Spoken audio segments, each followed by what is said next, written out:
Ukraine पर रूसी हमले का 1 साल पूरा हो गया है। आइए जानते हैं कि इस 1 साल में इस युद्ध ने पूरी दुनिया और खासतौर पर भारत जैसे देश पर क्या असर डाला है। 24 फरवरी 2022 को जब रूस ने यूक्रेन पर हमला किया तो उसे लगा था कि कुछ ही दिनों में वो ये युद्ध जीत लेगा, लेकिन ये हो न सका। अमेरिका और यूरोपीय देशों से मिली मदद और हथियार के बूते यूक्रेन ने रूस को कड़ी टक्कर दी है। रूसी सेना राजधानी कीव तक पहुंच गई थी, लेकिन यूक्रेन की सेना ने उसे उल्टे पैर लौटने को मजबूर कर दिया। रूस को टैंक, बख्तरबंद गाड़ियों आदि समेत भारी सैन्य नुकसान उठाना पड़ा है।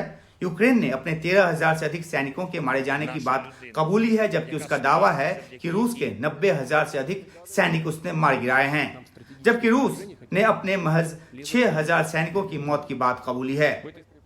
इस युद्ध की जद में आकर नागरिकों के जानमाल की भी भारी तबाही हुई है।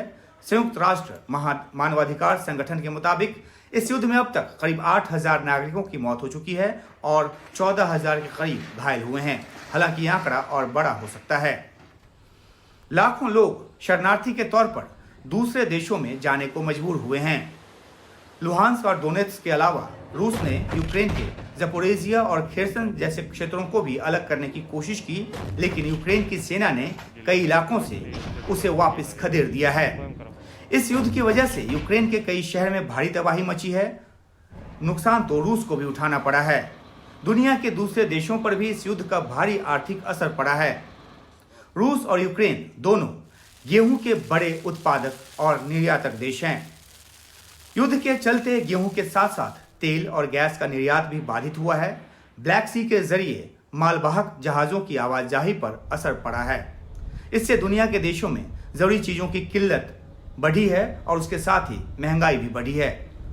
पाकिस्तान जैसे देश में आटे की भारी किल्लत पैदा हो गई और पेट्रोल, डीजल, गैस के साथ साथ बिजली की कीमत भी आसमान छूने लगी है। अमेरिका और यूरोप में रूस पर कई तरह के प्रतिबंध लगाए हैं, जिससे उसका व्यापार बहुत सिमटा है। हालांकि रूस भारी आर्थिक नुकसान उठाकर भी युद्ध जीतने की जिद पाले बैठा है। पश्चिमी देशों को चेताते हुए पुतिन ने तो परमाणु हथियारों का भी ध्वंस दिखा दिया। यूक्रेन के राष्ट्रपति ज़ेलेंस्की ने भी कह दिया कि 2023 यूक्रेन के लिए जीत का साल साबित होगा।